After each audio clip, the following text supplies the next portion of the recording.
Good evening, everybody. Hell's Unicorn here. And it is now the eve before the Pennsylvania primary, which is a primary that I have a great deal of interest in since it's the state that I live in.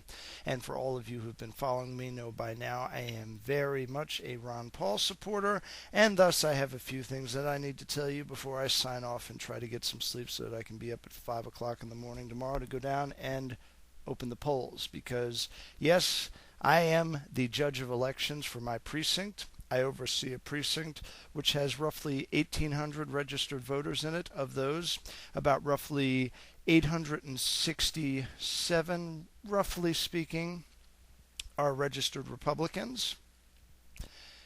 And I am going to have more than one job than just simply watching out and making sure there aren't any voting irregularities.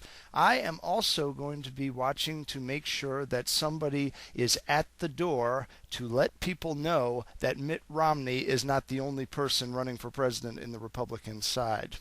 And I'll tell you why. I will link to an article on Doug Weed's blog to further bolster this claim, because right now it's just my word against the Romney campaigns, although I would automatically win since I don't lie every other word coming out of my mouth, and they do.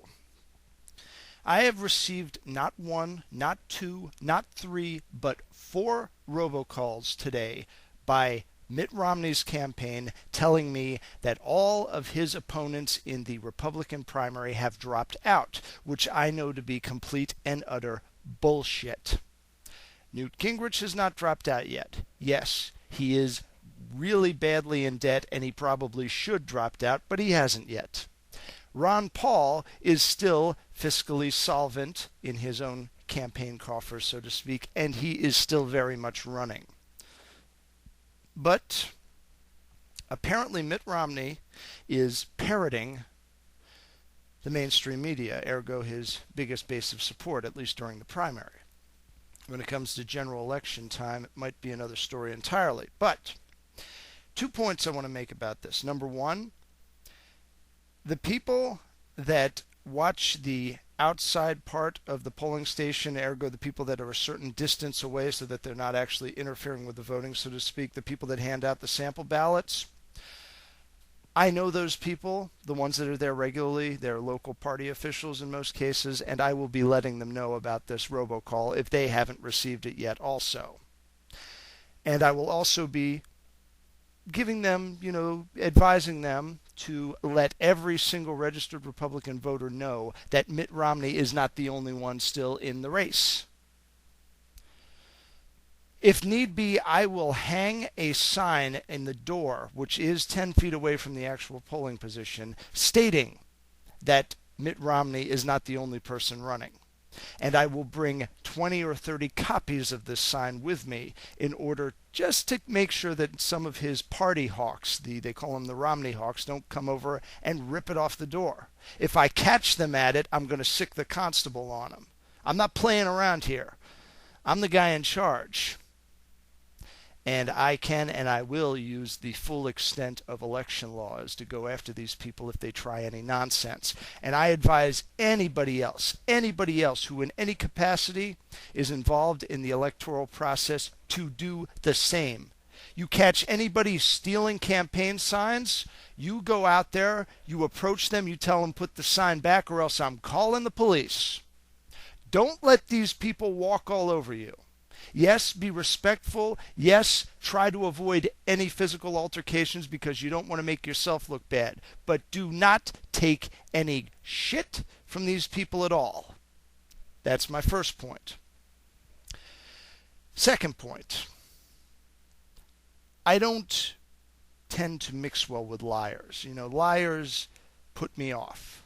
When somebody is a compulsive liar, they don't really last long with me as far as enjoying my company.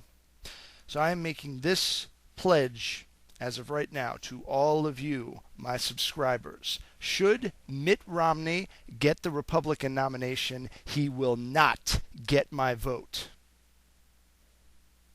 End of story. Not going to be any lesser of two evils for me. And I'm not even going to vote out of self-preservation, even though I am convinced that Barack Obama will sink the country.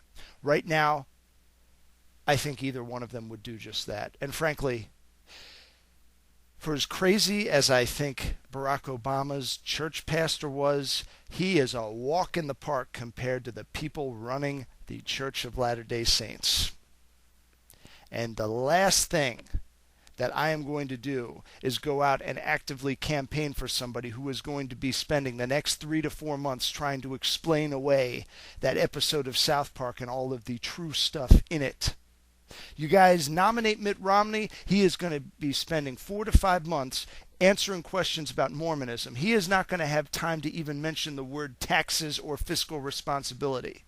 He is going to be answering questions about that the whole frickin' time.